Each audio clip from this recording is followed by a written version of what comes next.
Vivo has taken everything that was good with the Vivo Z1 Pro and has created this, the Vivo Z1x. This phone comes with some notable upgrades such as an AMOLED display, a more capable camera hardware and an in-display fingerprint sensor. The improvements brought by the Vivo Z1x are certainly welcome. But are the upgrades worth the asking price? We find out in our review. But before we go ahead, subscribe to our channel and hit the bell icon to know when we post a new video.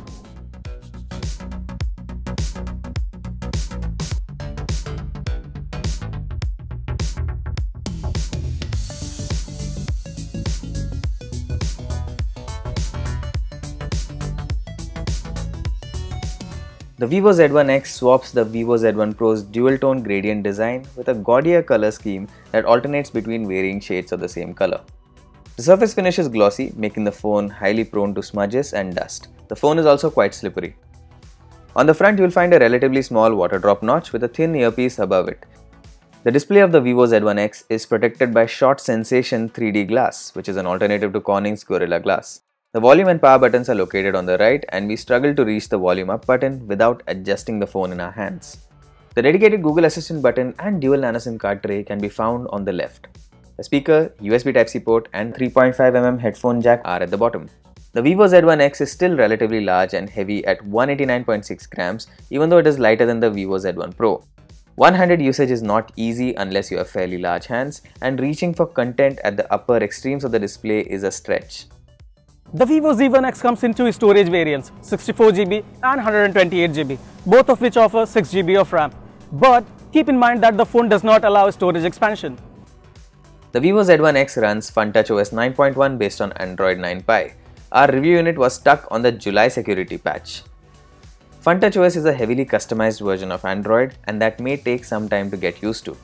Most Android phones let you access quick settings toggles, notifications, etc. by swiping down from the top, but FunTouchOS puts these things in an iOS-like shortcut center that has to be accessed by swiping up from the bottom of the screen. And there's no app drawer in FunTouchOS either. However, there are a few nifty tools in FunTouchOS as well.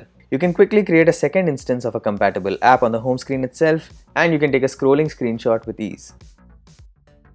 There is a file save feature that lets you hide media files, documents and other items for privacy. The dark mode is a neat addition as well, but instead of rendering a black background that is typically useful on AMOLED displays, FunTouchOS produces a dark shade of grey. There's a lot of bloatware with both in-house apps and third-party apps. FunTouchOS offers some neat features, but there is a learning curve and stock Android purists won't particularly like it.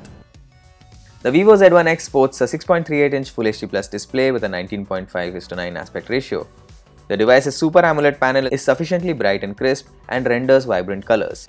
The color temperature is slightly cold by default, but you can adjust the color mode and temperature in the settings app. The viewing angles are also quite good, and there is minimal color shift when viewing content at an angle.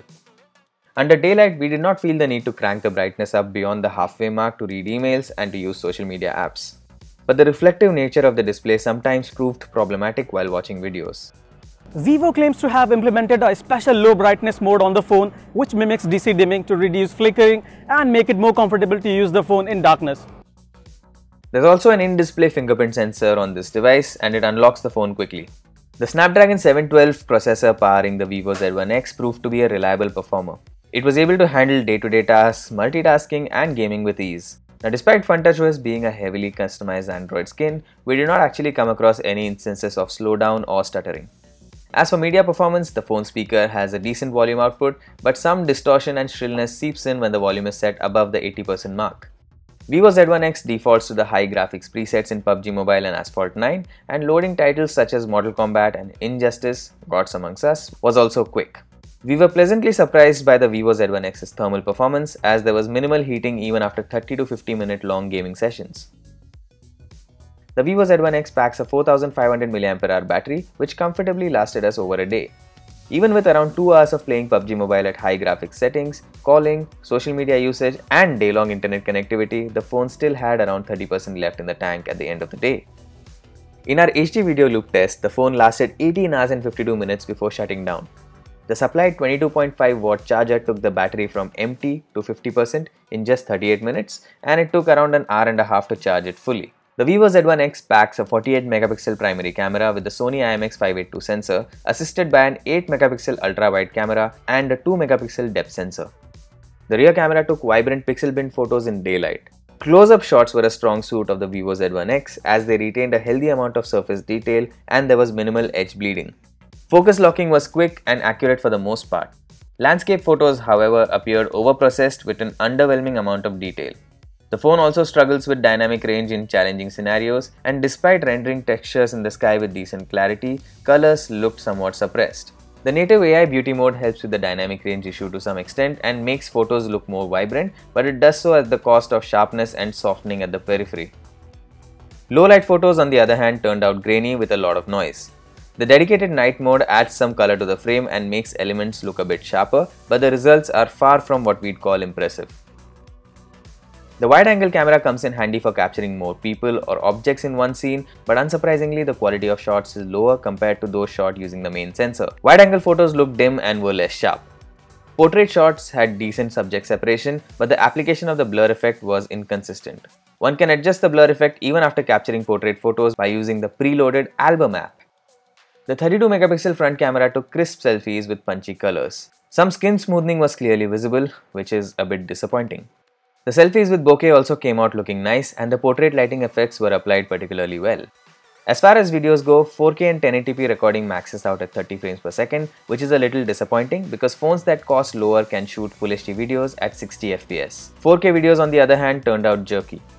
As for the actual video quality, 1080p videos are stabilized well and color reproduction is also decent, but the focus lock is jittery.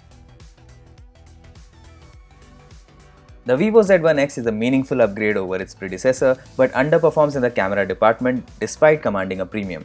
It has an eye-catching design, solid build quality, good performance and battery life. On the flip side, it's bulky, could have had better cameras, and we think FunTouch OS could use refinement. At a price point of 16,990 rupees, the Vivo Z1x is definitely an attractive option. So that was our review. Thanks for watching, and for all things tech, log on to gadgets360.com.